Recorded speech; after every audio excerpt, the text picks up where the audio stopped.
All right, we're live. And let me go live on Instagram.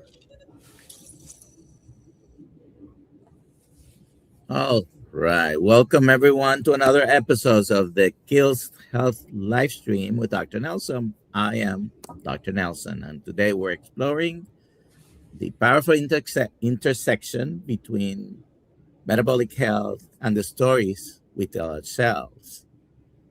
Um, Before we dive into Matthew's incredible story, a quick bit of housekeeping for our viewers. Remember, while I am a physician and Matthew is a metabolic health success story, this live stream is for educational and transformational purposes only. I'm not your doctor, you're not my patient, and we're here just telling some stories.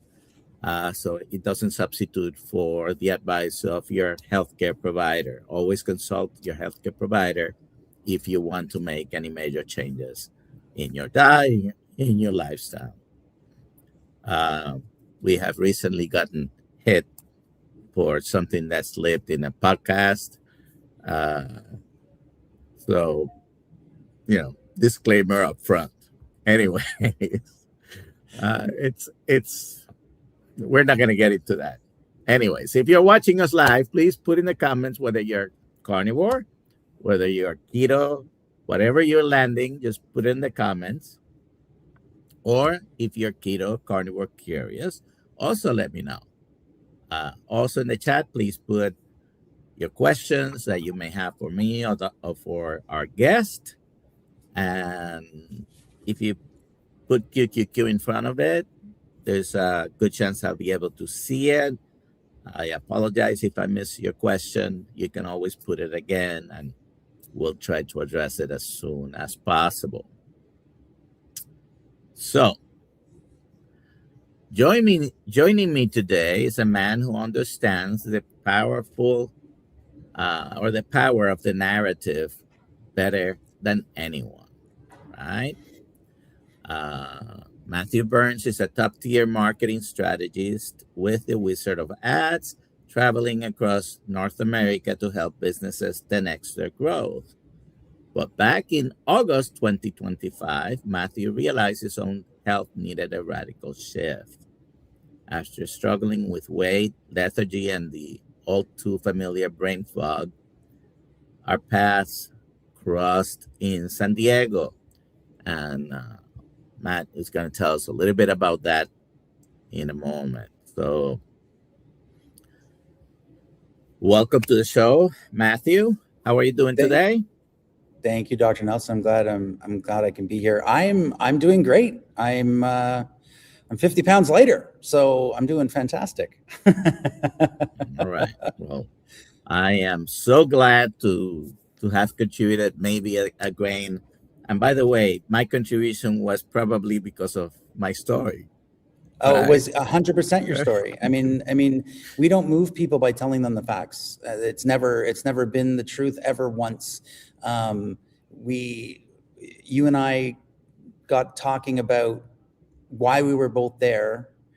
And then I asked you a bunch of questions, and the more I asked questions, the more I got to the core of who you were. And once I got to the core of who you were, I was just mesmerized by the pathway. And I mean, I was there with a couple of partners from the Wizard of Ads, and we were letting the doctors and the health coaches and the scientists and everybody know that, listen, if you guys want to tell a more unique story, a more powerful story, we're here to help. And both my partners are either carnivore. One of my partners, Jack Yield, he's a carnivore. He's actually Dr. Avadian's host for his podcast. Yeah, and many people here probably who watch Dr. Avadia. I don't know if you can see. That's Jack with the hat there, and he's with Dr. Avadia's podcast. Yeah, and Leah that you saw on that, she's keto, and she's been since coming down and meeting with you guys, she's been both of them have been just huge champions and keeping me motivated. And I mean, it hasn't been the crappy part about the whole journey for me was it didn't end up being that hard. It was just making the right decision. I mean, the first decision, obviously, to start thinking about it. And I literally, the first day that I was at the show and had lunch, had dinner with everybody, all the participants, all the attendees, was the first meal of my new journey. And that was middle of, I think, the 12th of August. And here we are at the end of January. And I said it was easy. It was easy. It's just, it's every single day making the same decision to be good to myself. So I can say that I basically saw the switch, you throwing the switch from one way to the other. Correct. But if you don't mind saying how young you are, how old? I'm old. I'm okay. I'm 54. Okay. And listen, we all go through struggles, right? Yeah. But sometimes thinking we're doing the right thing, we might not be doing the right thing, and we go along this way. Sometimes we think, well, I'm in my 50s or 60s. This is supposed to happen, right? Right. Yeah, exactly. Yeah. I'm supposed to feel this way. So go ahead and tell us a little bit about what you do and what has happened for the previous 50 some odd years in Matthew's life that got you to maybe this place we were at the low carb San Diego Correct event back in August. That's what we are referring to. Yeah, no, exactly. Yeah, we were there. I grew up I live in Canada. I live in Nova Scotia, Halifax, Nova Scotia. And as a young kid, my dad really didn't maintain jobs. He wasn't all that, I don't know. My mom ended up stealing us in the middle of the night one night, but he moved us across the country. And so I've lived in almost every province, and I had done that before I was 10 years old. Just never spending more than 8 to 9 months in any one place and constantly chasing his tail. And so I figured later in life, I'd look back at all the coping mechanisms I was putting in place. And one of them was food. And I still to this day, like if I have a really stressful day, if I have something unexpected come up, I still find myself like getting a hunger pain and looking at the fridge and having to fight that. And I just didn't for 30 years. I've been obese since I was probably 27, 28. When I got married, when I got married at 29, I was 240 pounds. When I met you, I ended up being 308.4 pounds. And I'm active. I'm an active individual. My health, for the most part, I don't know how my blood markers aren't way worse than they are. But I was constantly tired and just never performing at my peak. And the mental fog that you said at the beginning of this, it's like, man, I'm a high performing strategist. I help businesses grow their top line in a big way, and I've got to be on. And I wasn't performing, and I got down. I was talking to these. I got to give a shout out to the Sod Father, to Peter Bollerstadt. I mean, I had a great conversation with him, and the way he presented his information about ruminants and grass-fed beef and preserving our land so that we can have healthier lives. just spoke to me. The way spending time outside with Dr. Kiltz on the patio and having a conversation, getting deep into a conversation where we did not see eye to eye, and his patience with me and guidance was incredible. And I just went, man, I've been a sheep for a while here, and I've not taken control. And then I took control. That's all I can say. So you mentioned already 50 pounds. Yes. But sometimes we look at that and we see the difference, right? This is what other people see in us. Yeah. You know, for example, changing from here to this. But yes. you think that's the greatest benefit you have had? Or have there been other benefits like when we mentioned the brain? No, not even close. The reason why I was able to get myself up to 308 pounds is because I didn't care how I looked. It wasn't about the way I looked, right? I mean, and don't get me wrong, maybe that's not fair to my wife for the aesthetic side of it, for my kids who could potentially be embarrassed by the size that I got to, they're both young, skinny young men with with really healthy metabolisms.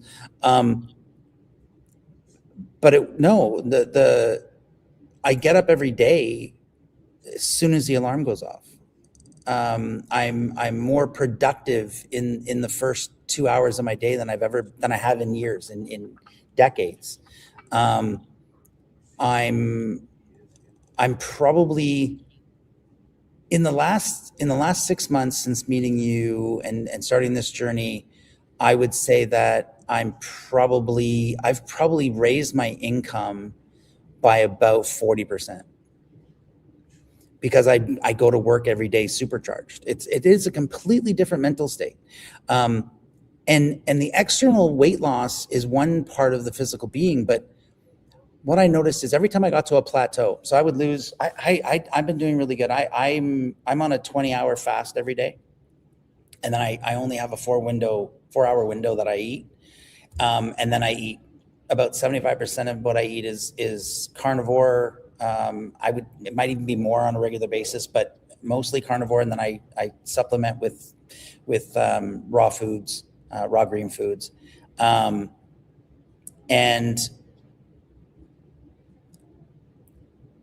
I get to a plateau and my body shape changes, but it doesn't just change on the outside. Like, I see the weight loss, but it's not the thing that really gets me excited. I feel inside for those 2 weeks or a week and a half or 3 weeks that I plateau at a weight, everything on the inside starts changing. The way my ribs sit, where my arms lie, the lower back pain gone. Lower back pain gone.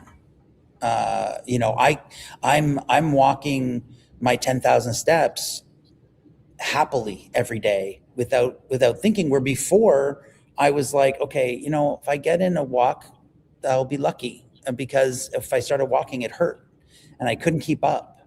And now it's like, no, I'm like, everything changed.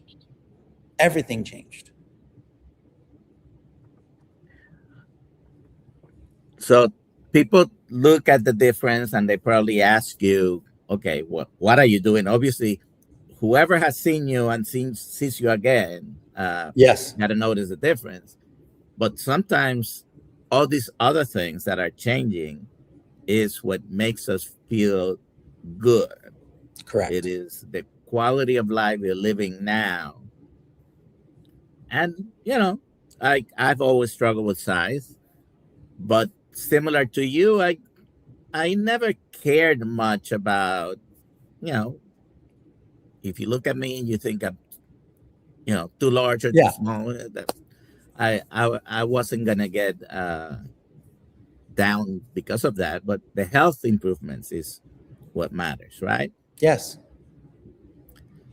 So you mentioned eating window of 4 hours. I don't know if you've come across Dr. Jason Fung. I have not. Okay, he talks a lot about fasting and intermittent time restricted eating. He is, I believe, he's Canadian. He's written a few books. Okay. Yeah, I'll have to look him up. Talks a lot about fasting. Yeah. Anyways, so just a reminder for people, if you have any questions, I do have a question here. Bring it up. So Candy Cam or Candy K Am, I don't know what, JT. I lost 10 pounds the first 2 weeks in, nothing since, doing BBBE. Am I doing something wrong? And I don't know what the since length of time is. So if it's 3 years, maybe. If it's 2 weeks, weight loss, number one, is not linear, right? You have up and down sometimes. So also sometimes our expectations, if you're doing just this for weight loss only, this is not exactly what I would call a weight loss diet. It's a health optimizing diet is what I call it. Eating the proper nutrition, eating the most nutritionally dense meat first approach. You're going to be nourished. And for many people who are looking to reverse diseases, this is certainly worth a try, because we have looks like we have about 80 people watching from the different channels, and I know for a fact many of these people have reversed multiple conditions, whether it's he answered 90 days. So you may need to talk to someone about tweaking a few things, but I have been, personal story, I sort of have been for the last almost 2 years about the same weight, and some up and downs depending on a few things. What am I going to do? Go back to eating the same way I was eating here because I have hit a stall? No.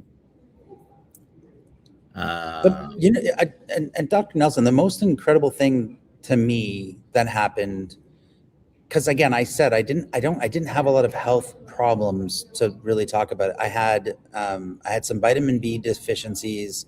I had some borderline deficiencies, and I don't know what they all are. But what was amazing to me was I got hurt in November, and so I had to go in and do a bunch of tests with the doctor, and my doctor called. So it was with a specialist. My doctor called because he got the blood work back, and he said, "What are you doing?"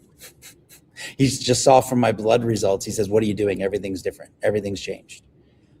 Like everything." He said, "Like everything is nominal. Like everything is nominal." And I'm like, I decided to eat mostly carnivore.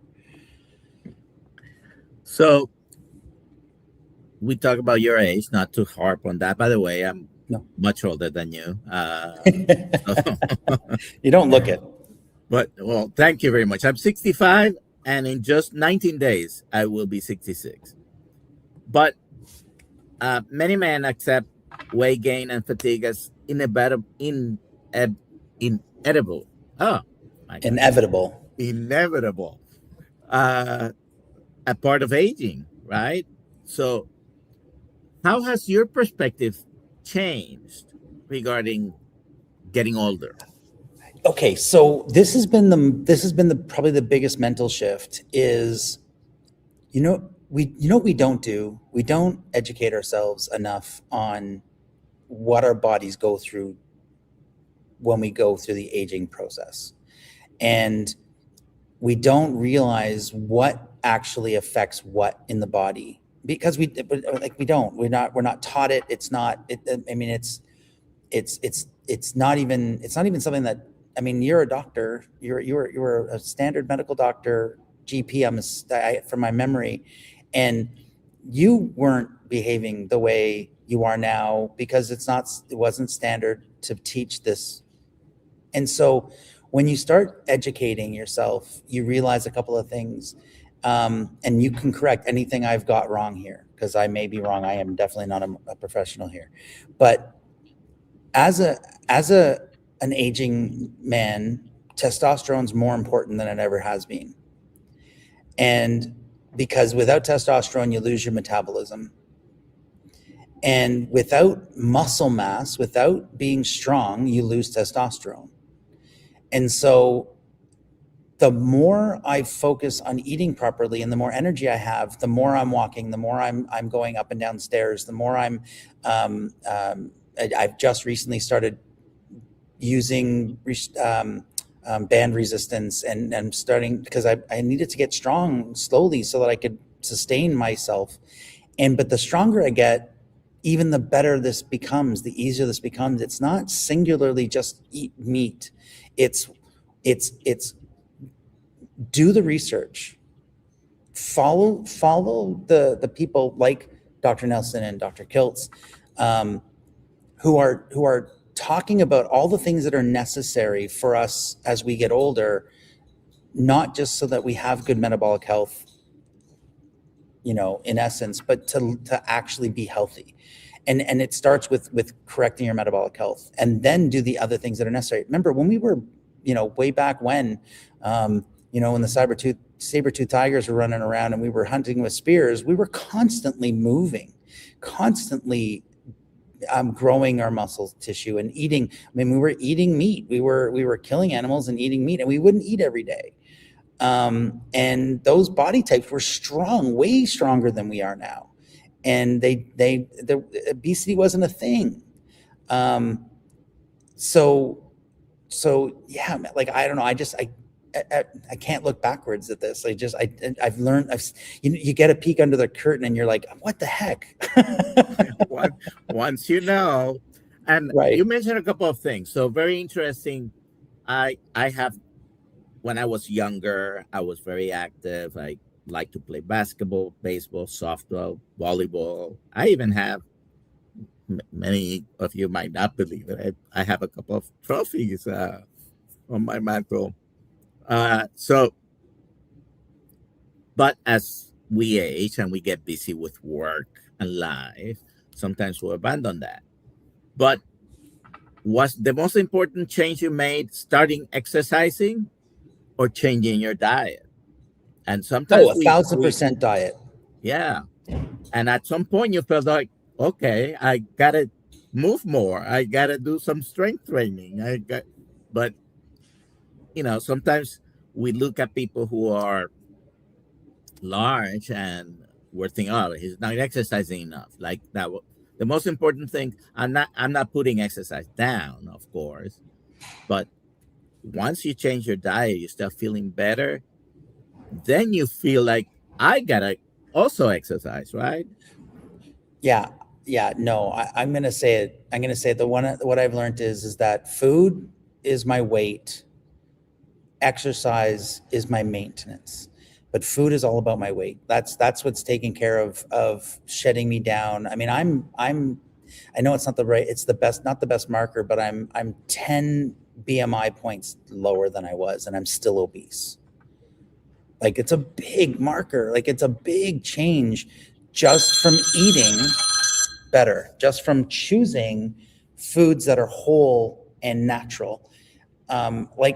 Like processed food, as I haven't had, even when I eat out. I mean, I'd be the closest time. So like, I travel a lot for work. I meet with clients quite frequently. I'm probably on the road at least a week, maybe a week and a half, a month.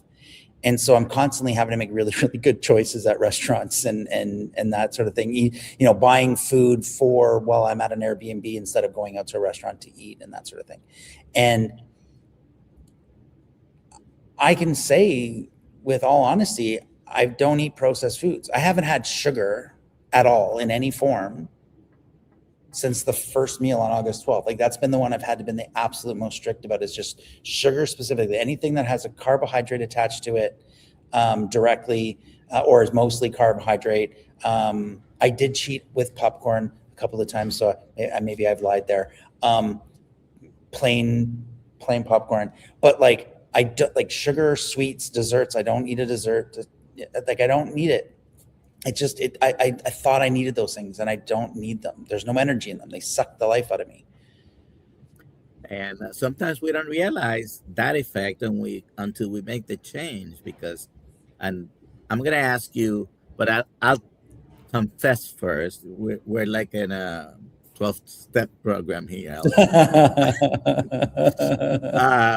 So my used to be, I would get out of the house, get in the car. I might have stop at a gas station to put some gas, or with the excuse of putting gas, maybe to go inside and get an apple fritter, a coffee, and sometimes I'll get a second apple fritter or some other thing that really wasn't a breakfast. And I would repeat that throughout the day. How has your day changed since you made this change? Well, tell me what you used to eat a lot of before, or the choices you made compared to now. Okay, so I'm not really a sweets person, but ice cream was a big killer for me, and I live very close to a Dairy Queen, and that was probably a 3 or 4 day a week trip. You know, eat some food at home and then go get that for dessert at like 8 o'clock at night, 9 o'clock at night, and having ice cream. If I opened a bag of chips, I finished a bag of chips. Regardless of the size, right? No, it didn't make a difference. Yeah, no way. The family pack from Costco, it was gone. I don't think this was a big change, because I was never a breakfast eater. I would eat breakfast on the weekends. I wouldn't eat it during the week. But lunch would be whatever was left over from the night before, plus whatever else I bought at the vending machine while I was at work. And then when I started working for myself and from home, then it was just really easy to go to the fridge and grab whatever. And then if we didn't have leftovers, then it was usually I would open up a tin of, or a bag of, or a box of something pre-made. And now I wake up in the morning, I do my walk. I since starting this, I bought a walking pad, like a mini treadmill. I do my walk. I go downstairs. I let the dogs out. It's Canada right now, and it's cold, so I don't take the dogs for their walks right now. And let the dogs out. I get a coffee. I make a coffee for my wife, and we sit and plan our day in the morning. And then I go up to my office with a big jug of water. I work until lunchtime. I do another small walk. And then around 3:30, 4 o'clock in the afternoon, I go back downstairs. I usually finish my day on my laptop. And after 4 o'clock, I usually have a piece of cheese or if I had some steak the night before, a piece of chicken the night before, I might grab a little bite of the chicken, just to nosh on, just to get me, because I'll guarantee by that point I've got a little bit of a hunger going on. And then we prepare a meal. By about 6:30, usually I'm done. 7 o'clock, I'm done. And then whatever is going on that evening. So whatever activity we have in the evening, and then I go to bed. So I have a 4-hour window. Most times I only eat in a 1.5 to 2 hour window. And that's my meal for the day. And I'm not shedding pounds. Like, I'm not like, they're not flying off. And I'll go 2 or 3 weeks where I gain weight and fluctuate. And like I said, I call it a plateau, but it's never flat. It's always up, up, up, down, down, down, up, up, up. And I don't know why that is. I mean, I wish I had a That's better what normally explanation. happens for most people. It's not a Yeah. flat line going straight down. Yeah. But then I found that when I say to myself, my biggest trick, my biggest like Jedi mind trick that I've done for myself is when I get past a certain weight. So usually at the 10-pound marker. So when I was 308, I got lower than 300 by a couple of pounds. I just said, okay, I'm never going to be 300 pounds again. And so I watched the scale really diligently to get down to that, 392. And at 392 is usually where, that's when I first noticed, and the reason why that number sticks out is where I first plateaued, and I plateaued for a long time, and I was really discouraged. And then I said to myself, okay, I'm just going to behave like I'm already 389 pounds. And so I just behaved that way. I made the decision I was going to be lighter, and I became lighter. And then I would get down to like, somewhere in the neighborhood of 385. And I'd say, okay, I'm never going to be, 285. And I'm never going to be 290 pounds again. And that's been my promise to myself going forward. It's easy because you can weigh that and measure it. Now, in the last month or so, I've been more concentrating on my physical strength so that I can be a little bit more active on a daily basis, which is why my routines changed so much to walking and now with resistance bands. So now I added that in as well, but the marker is that I'm not going backwards, and I just brain hacked myself. So you mentioned that you often go out with clients, right, to eat? Yes. Yep. And has any client made any comments about what's on your plate? Everybody makes comments about the way I eat. Everybody makes comments about it. Are you kidding me? What do they say? I'll give you a really good example. So I was I'm in Montreal right now. I was in Vancouver onboarding a new client this last weekend. He's a really hardworking owner of a plumbing company, and he asked if we could do a weekend uncovery, which I don't normally do, but I said, yes, I got you, let's go. And when I go and meet with them, we're usually in their shop, or we're in their place of business, so I can learn who they are, so we can do a good job to figure out a good strategy to help them grow. And this time their shop heater broke, and on the Friday when I flew in, and I said, well, listen, why don't we meet in the Airbnb? And I'm one for, I take care of people. I live in thriving mode. So I went to the store on Friday when I landed, and I bought a whole bunch of food, and I put it on the table. So when they got there in the morning, there was things that they could snack on all day. Because I just believe in taking care of people, and no matter where they are in their journey, no matter where they are. And so I had a couple of not healthy snacks. But most of the table was meat sticks, cheese. I got some almonds. I got some almonds, and I got some walnuts, and then a couple of sweets things. And every time I got up to get a snack, I would sit down and I say, listen, this is the one time I ate all day with the client. I ate all day. I say I ate all day. I would get up and have a piece of cheese. An hour later, I would go up and have a meat stick. I wasn't eating a lot of food, but I didn't want them to feel uncomfortable. But the client noticed, Sarush is his name. He goes, you didn't have, like, those donuts are great. And I'm like, yeah, I don't eat donuts. And he goes, what do you mean you don't eat donuts? I said, I don't eat anything processed. And he goes, yeah, like, you're just coming back with nuts, or you're just coming back with cheese. It's like, why do you do that? And then my partner, Leah, was actually with me. Leah, who's on that card that you showed earlier. And she goes, oh, actually, Matthew's going through a transformation right now, and he's mostly carnivore. And the guy's like, what? He goes, tell me all about that. And he got all excited. And I said, okay.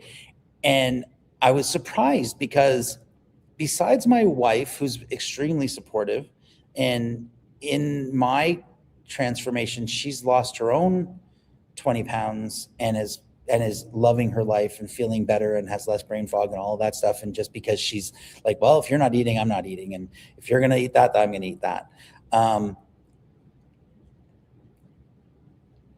he was extremely supportive. And then we went out for dinner that night, and he said, okay, how do I eat like that?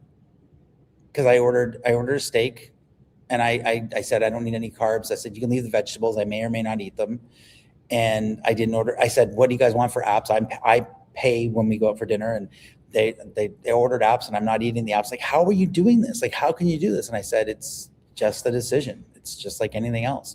And so the shock and awe of like, it's possible just to, and like, I'm like, yeah. And then what didn't even come out that I was 50 pounds heavier in August. They didn't know, they didn't realize. They were just like, how do you do that? So it's surprising. Like, to most people, it's surprising. Why do you think people are more afraid of a steak than they are of a bagel?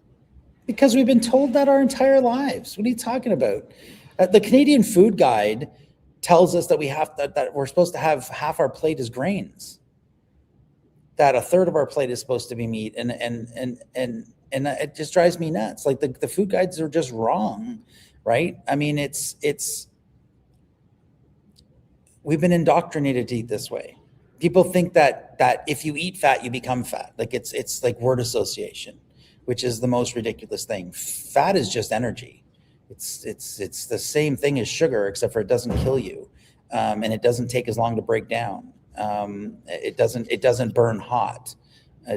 Like this is the thing. Like, sugar turns into cancer. Sugar turns into skin problems. Sugar turns into diabetes. I mean, if you don't realize that, and you don't realize how easy it is just to change one energy source to another energy source, right? Like, why is clean energy better than fossil fuel?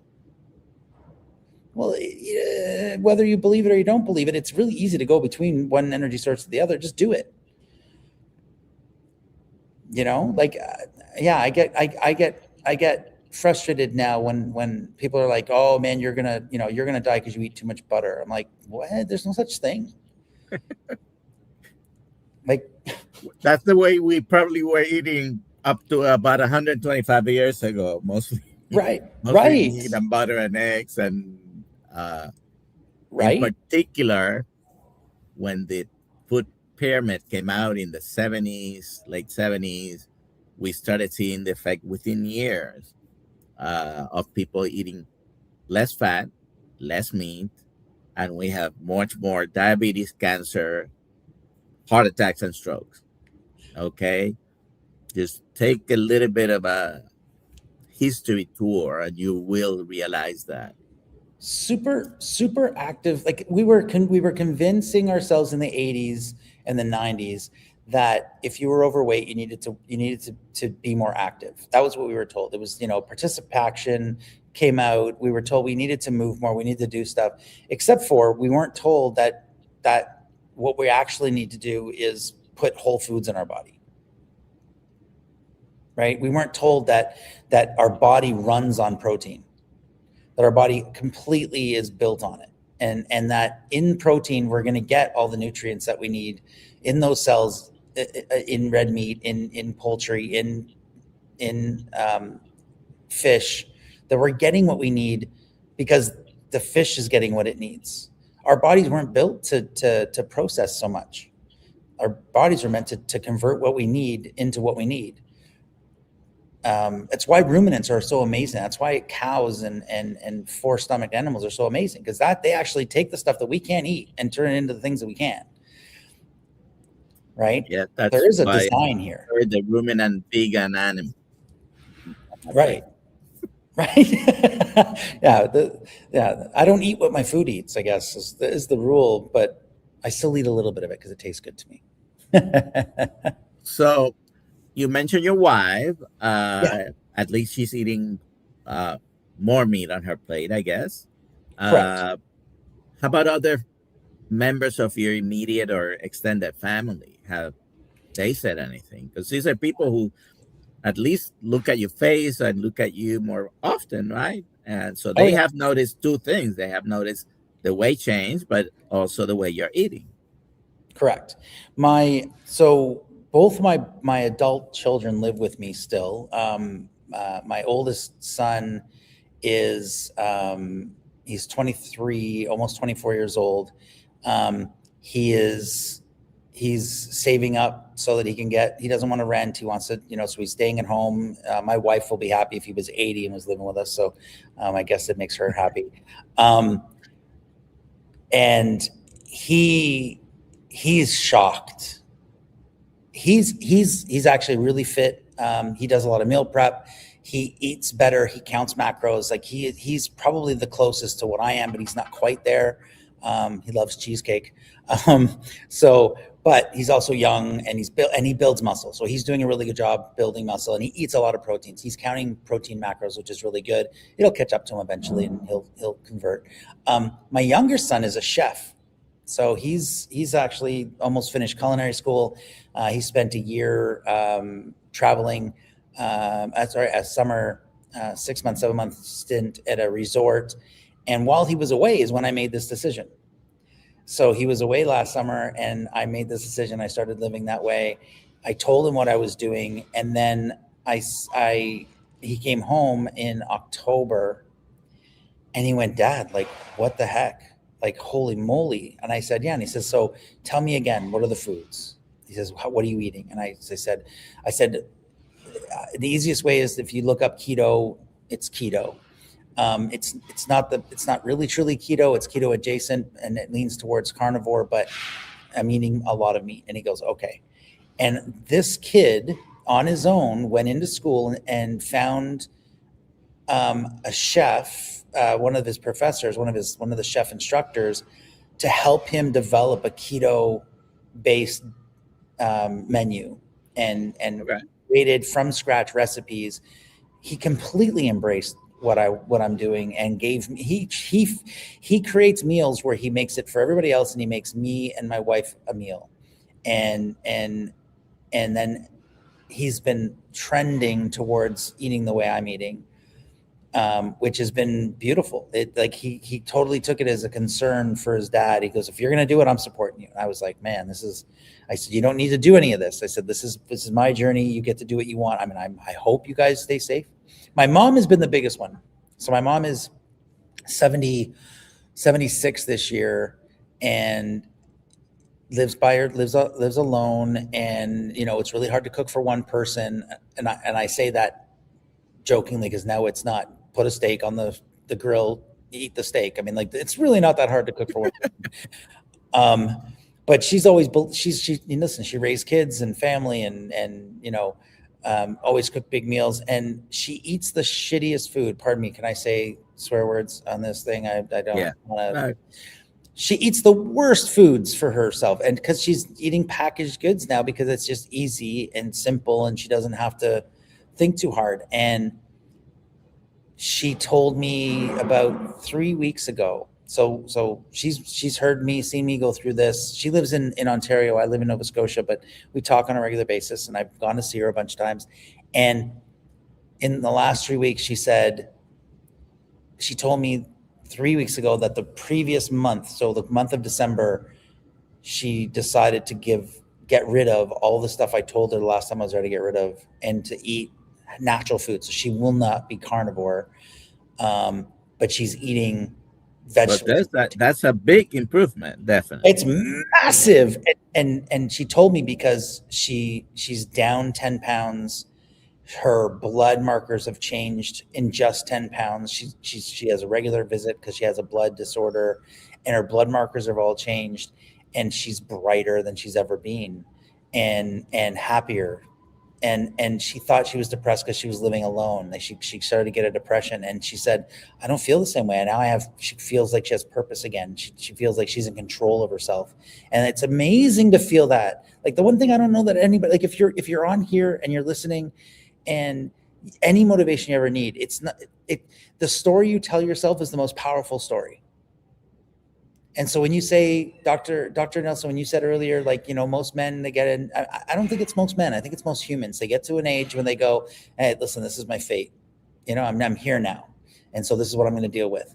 I don't have knee pain. I don't have to deal with knee pain. I can run upstairs.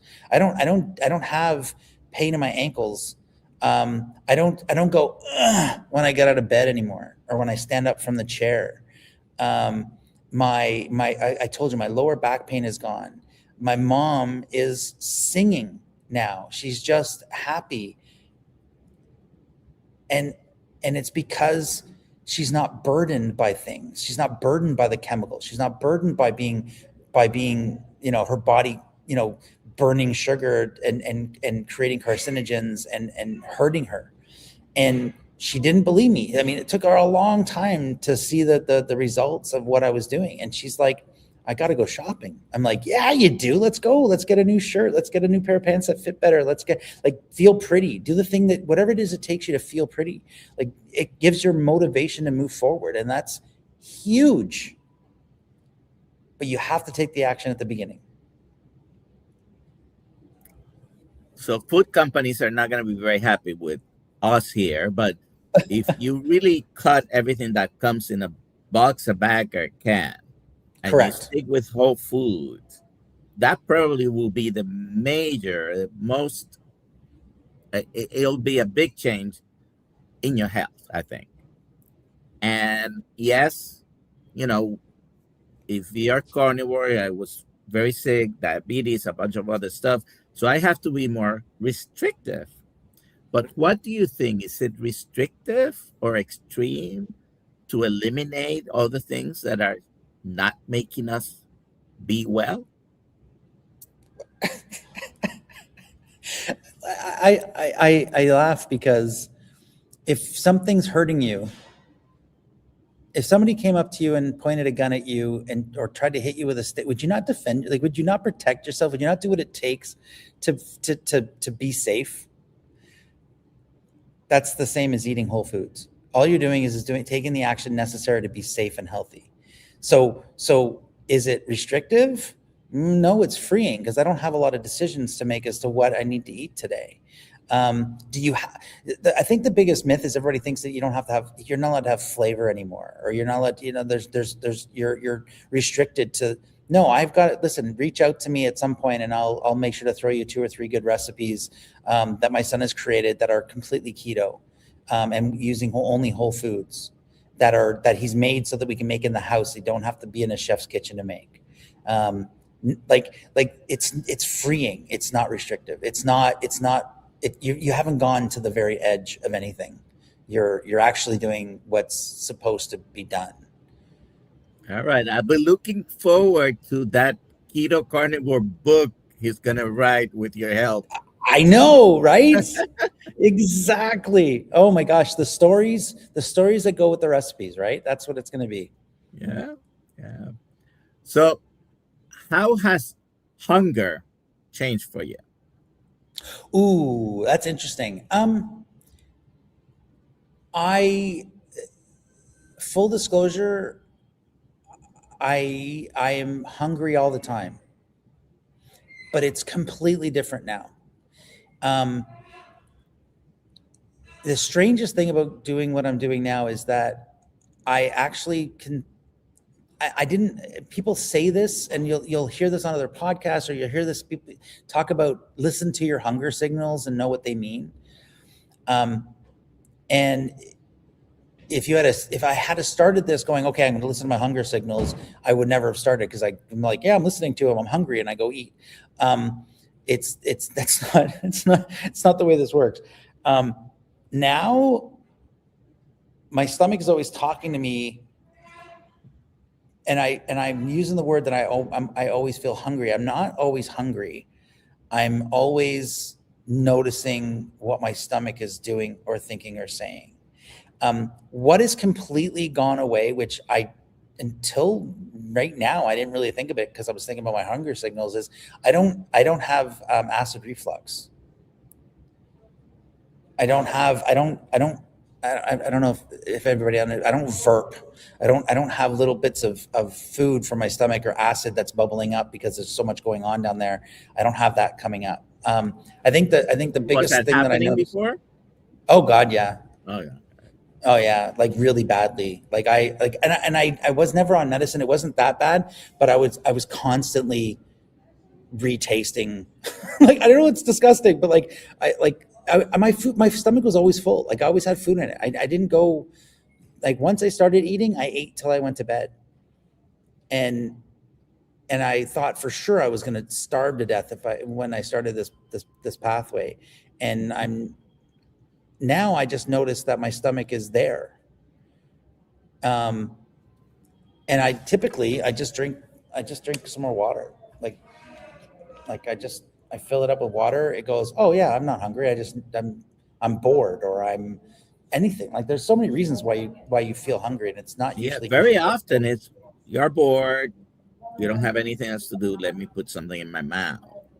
And in the past, now you reach for water, for example, but in the past, and I did that too, I would reach for whatever was available. I didn't discriminate. Doesn't look like I discriminate against food, right? It just, if it was available, I eat it. I was on a truly seafood diet. Anything I see, I eat. Yeah, no, that's exactly. You and I were built from the same cloth there. Absolutely.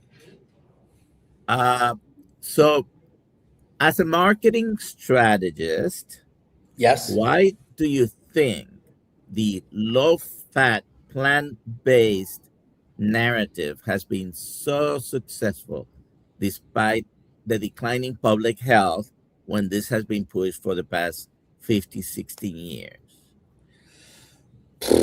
Wow. The narrative has been, I mean, like there's been a long road of the narrative of anything easy is better for us.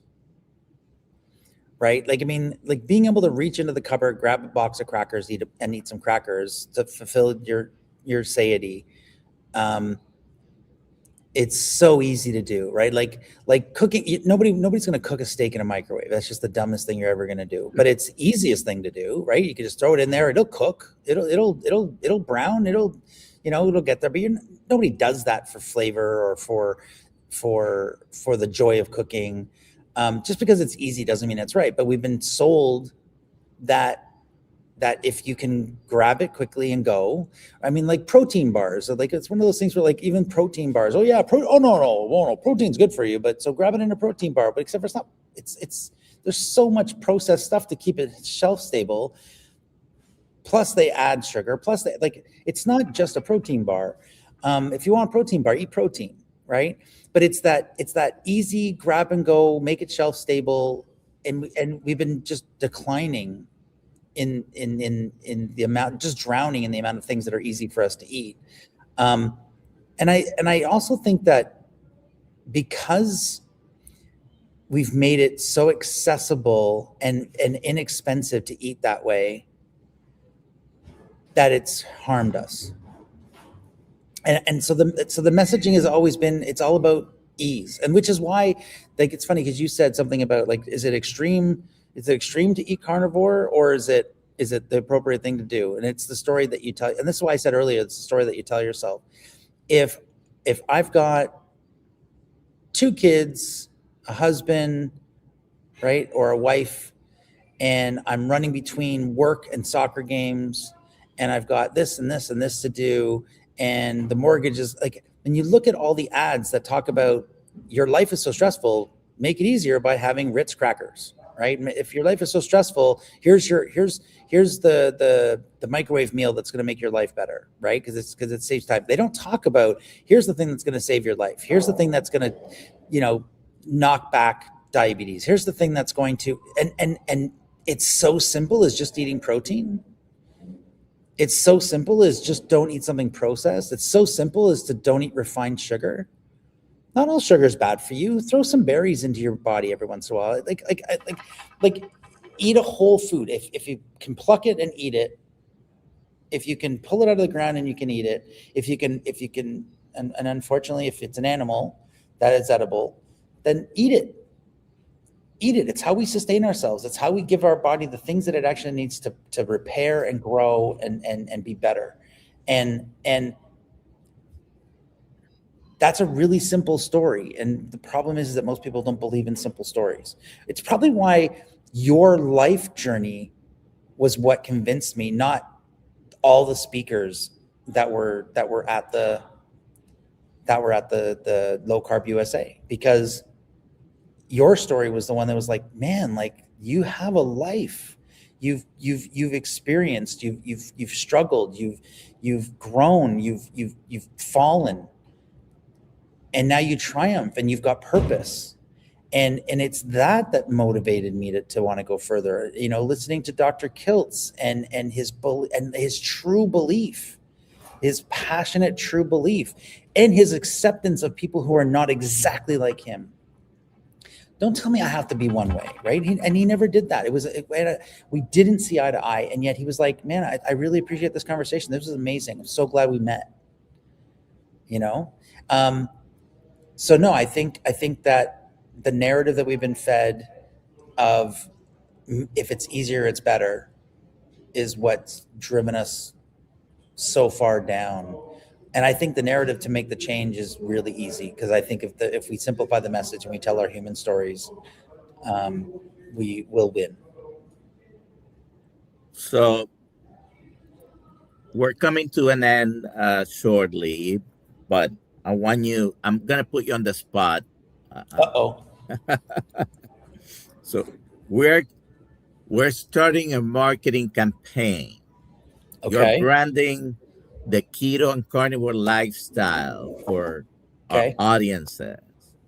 What will be your headline? What's the tagline? What's the headline for keto carnivore lifestyle?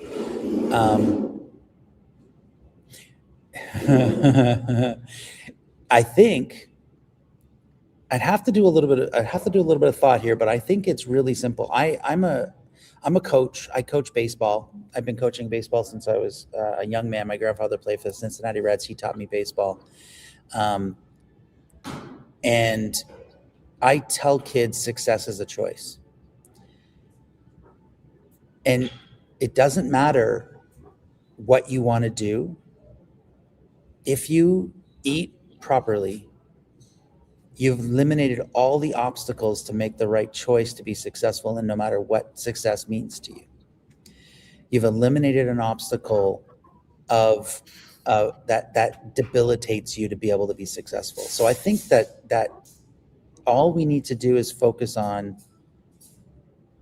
choosing a pathway for success, no matter what success means, and it starts with the way we take care of our body. So I think success is a choice. Well, where can people find you if they wanted to talk to you? Whether it's about the way you're eating or your marketing business, because this is what you do day in and day out. Yeah, if anybody wants to reach out, I'm more than happy to talk about my journey on choosing to be better with my eating and my health. Or about marketing, absolutely. You can reach me at matthewburns.com. There's multiple ways to find me there, whether it's a direct link or give me a call. But just my first and last name, matthewburns.com. All right. Let me see. So this is right. That's correct. And it's changing soon. When you see it, you might see it next and it's going to be all dark. In about a week and a half, we're doing an update. Oh my God, look at how big my face was there. We need to update that picture. No kidding.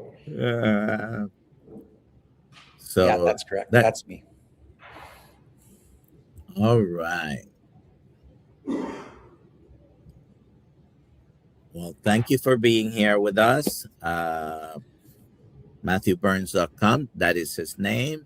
And we didn't even talk much about baseball because you say your grandfather played for the Cincinnati Reds. I have a love of baseball. Yeah, we talked a lot about that. Yeah, we did in San Diego, man. We definitely, guys, talk to Dr. Nelson. He's just the coolest dude. And we bonded a lot, and I can't wait for our next phone call so that we can hang out again. I can't wait. Probably in San Diego. I'm definitely going to be down there so we can do some more hanging out. All right. I just this past weekend we were in low carb Boca. because we're Doug Reynolds does San Diego and Boca every year. However, this next year is instead of Boca, it's going to be San Antonio, Oh, beautiful. Texas. San Diego will continue. That was the original, and every year will be there. But now it's gonna instead of Boca next year will be San Diego. In 2 years will be Boca again. But again, like I said, thank you for being here, and you all have a great day. At 5:30 in the community, we have a Zoom call, so I'll see everybody there. Okay, Thank you, Dr. have a good Nelson. day.